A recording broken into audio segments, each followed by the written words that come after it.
Hey everybody, it's Dina Rico with the Creativity Cave, and I have another great project for you today.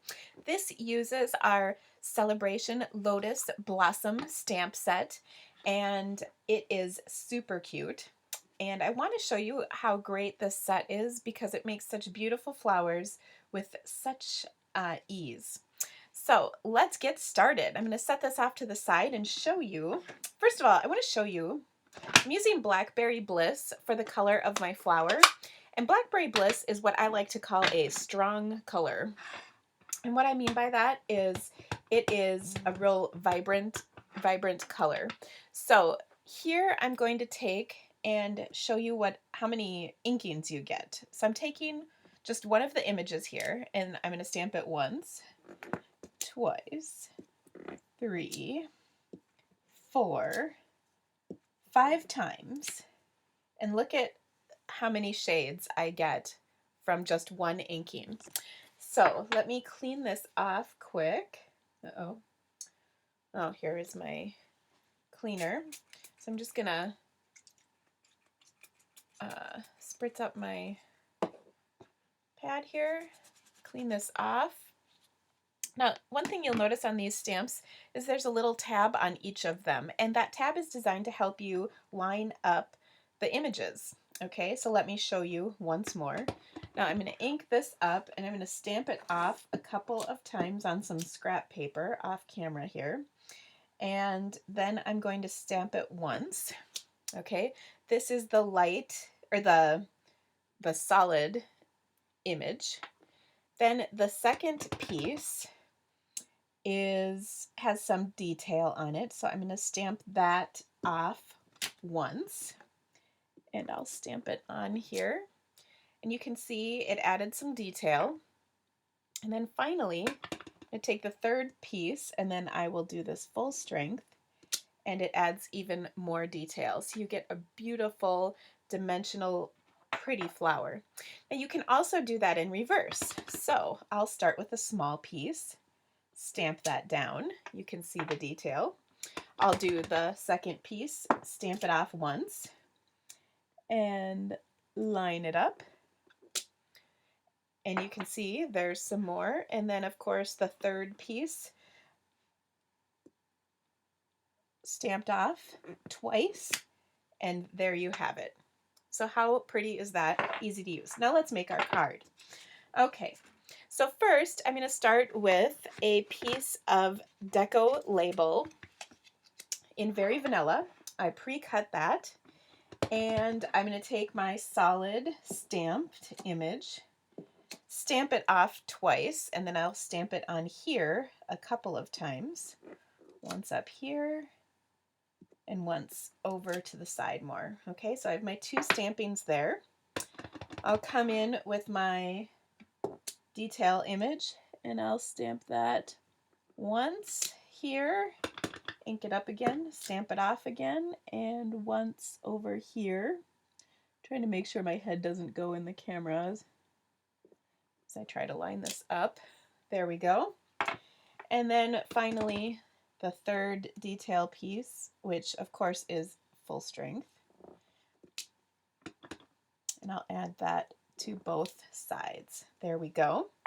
And of course, no flower is complete without a stem or some greenery. So let me pull out my Pear Pizzazz ink, and I'm going to ink up the stem.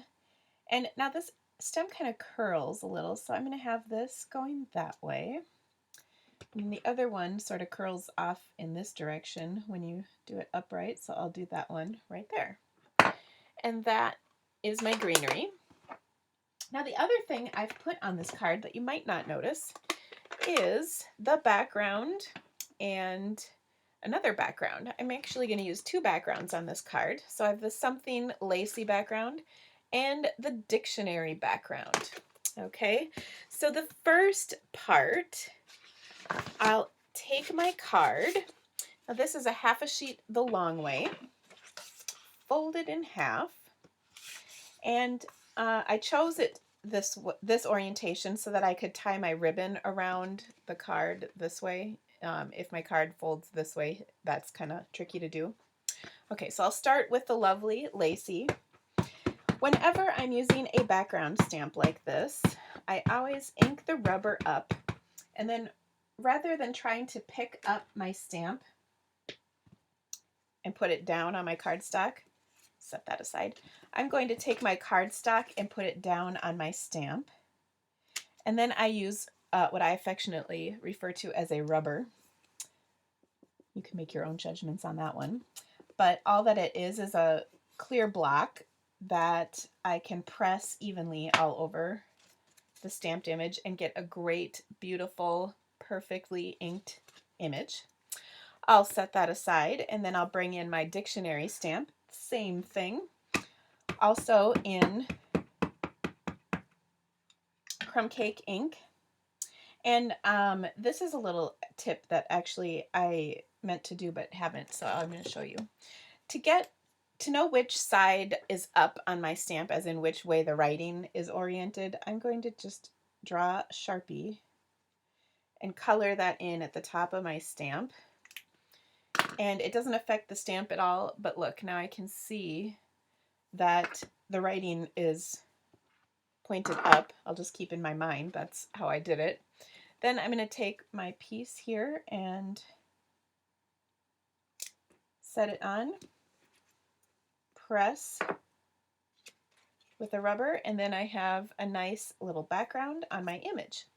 Now to set this off just a little bit more, I'm going to come back in with my gold Encore ink pad, and I'm just going to rub the edges with that gold ink.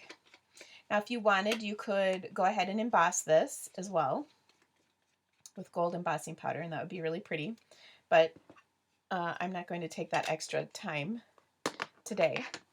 And last, I'm going to add my greeting. I have hello.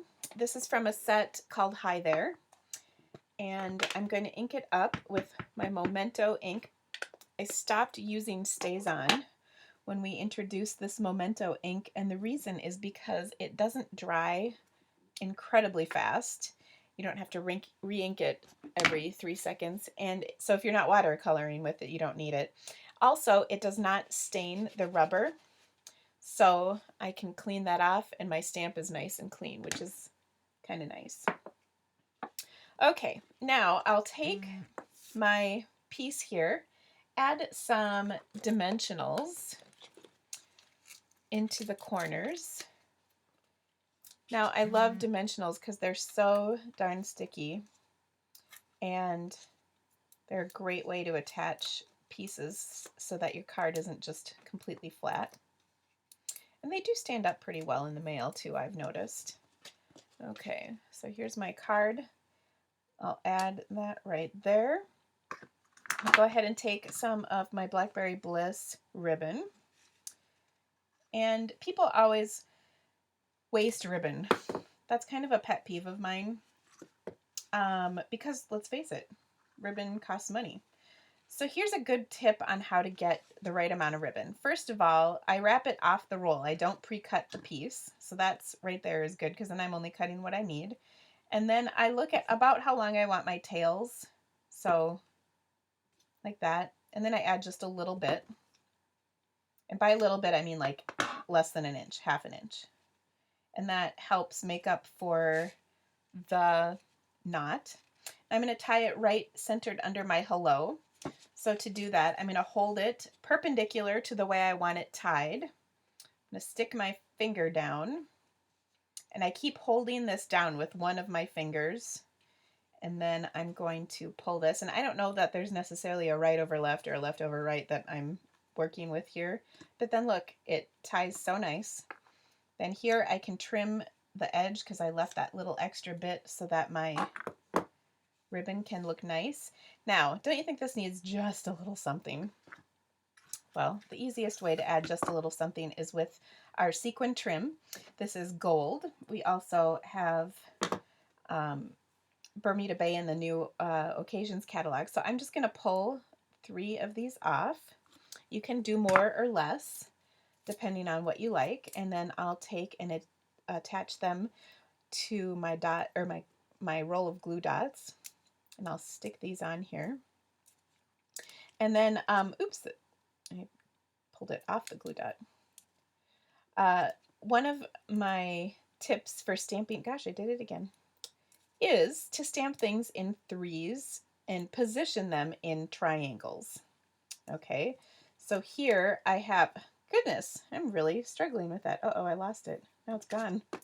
There it is.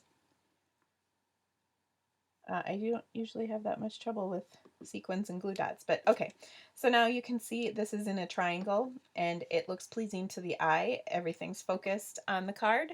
How awesome is this? Well, I hope you have enjoyed this card. Please visit my blog and check out the details on the products I used, and you can order right from the picture. Just click right on it and it takes you to my online store. Hope you have a great day, and thanks again for stopping by and joining us. Bye!